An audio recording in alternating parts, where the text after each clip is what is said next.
Hello and a very warm welcome on One News in English at 5. I'm Yanni Moutsios. These are today's top stories. Ukrainian forces say they will die fighting in Mariupol, defying a Russian ultimatum for surrender. Female migrant dies at the Greece-Turkey border while she and several others attempted to cross the Evros River, Greek police said. Holy Week services will with COVID precautions in place to avoid further contamination of the virus. Yanni, the Greek freak, among the finalists for 2022 MVP of the NBA.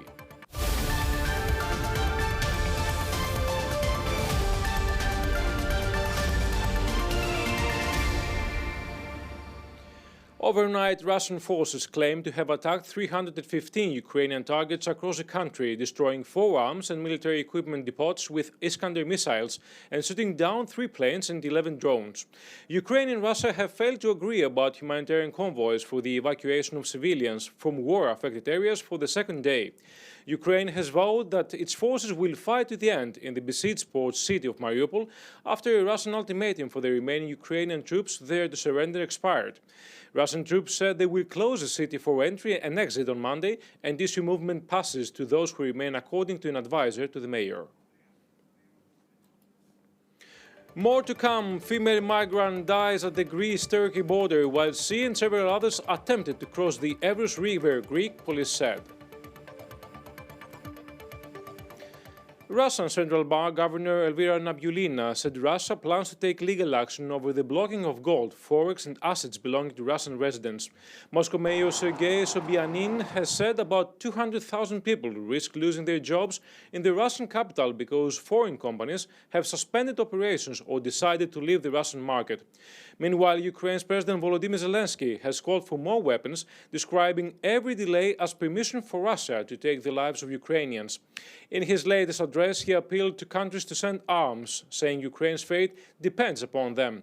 Zelensky also claimed in the address that the regions of Kherson and Zaporizhia in Ukraine's south areas were being transferred to the Ruble zone and subordinated to Russian administration.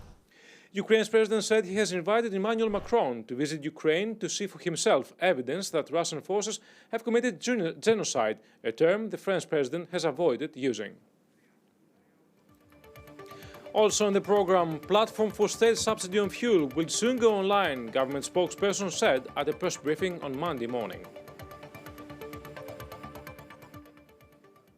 A female migrant was killed by gunfire at the Greece-Turkey border while she and several others attempted to cross the Evros River, separating the two countries, Greek police said on April 17. Greek police announced late Saturday they located in the region of Soufli a group of people getting on board a boat on Turkish side of Evros with the intention to illegally enter Greece.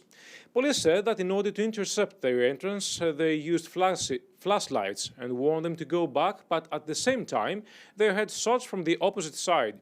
Greek police officers took cover and shot in the air as the firings from the opposite side continued, the statement reads. When the boat arrived at the Greek side, 5 of the refugees disembarked, while the others went back to Turkey. 4 of them swam and managed to enter Greece, while a woman's body was found floating in the water, the announcement said. Police questioned the 4 survivors, 3 Pakistani males, one of them a minor, 17 years old, and a woman from Eritrea. Coroner Pavlos Pavlidis, who performed the autopsy on the woman in the northeast city of Alexandroupolis, told the AP that the victim was between the ages of 20 and 25 and that she was most likely from one of the Horn of Africa countries. She bears a wound in the upper right area. She was shot from a close distance and died almost instantly from post-hemorrhagic shock, Pavlidis said. Now, platform for state subsidy on fuel will go online later this week, government spokesperson Yanni said at a press briefing on Monday morning. Economou noted that the government will review the criteria for the beneficiaries in case there will be no European solution to the power supply prices. Government spokesperson said that the subsidy on natural gas and power supply will be extended for the next month too. Coming up next, Holy Week services will with COVID precautions in place to avoid further contamination of the virus. More than 12,000 applicants filed claims against the management company of the Attica Ring Road motorway on the scandal of being stranded for more than 12 hours amidst a heavy snowfall last January. However, only 3,500 of those who applied for a reimbursement managed to submit proof of their presence on the Attica Ring Road on the day. The Attica Ring Road management company received first claims applications on February 5th for a €2,000 reimbursement. The company outsourced the verification to an independent chartered accountant.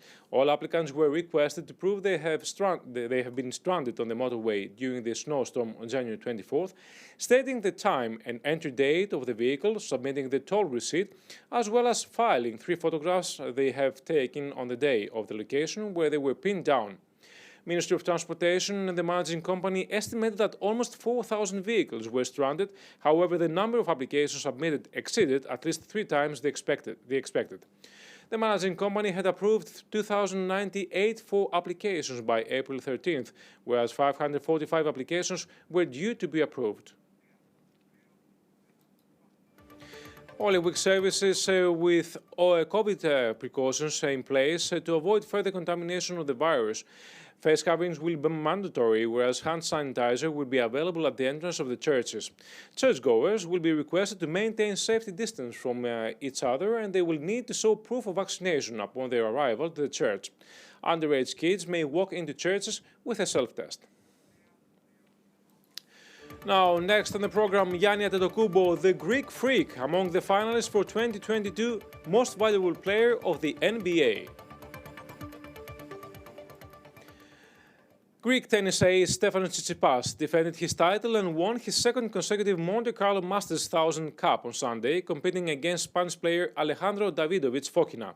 A day after comfortably defeating Alexander Zverev in the semi-finals, Tsitsipas prevailed 6-3, 7-6 in the final, dashing the hopes of first-time ATP finalist Alejandro Davidovich Fokina. The 23-year-old, who defeated Andrei Rublev in the championship match in Monte Carlo last season, will climb to number 2 in the ATP race to Turin on Monday. Tsitsipas has now won 8 tour-level trophies, with 4 coming on clay. The league announced the finalists for 6 individuals awards during Thursday night's NBA on TNT pre-game show. The races have come down to 3 candidates for the following honors: Most Valuable Player, Rookie of the Year, Defensive Player of the Year, Sixth Man, Most Improved Player, and Coach of the Year.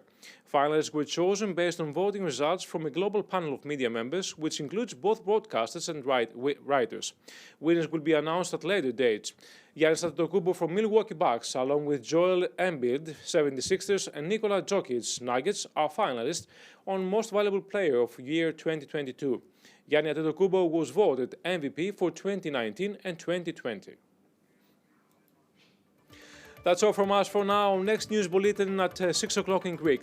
Thank you for watching.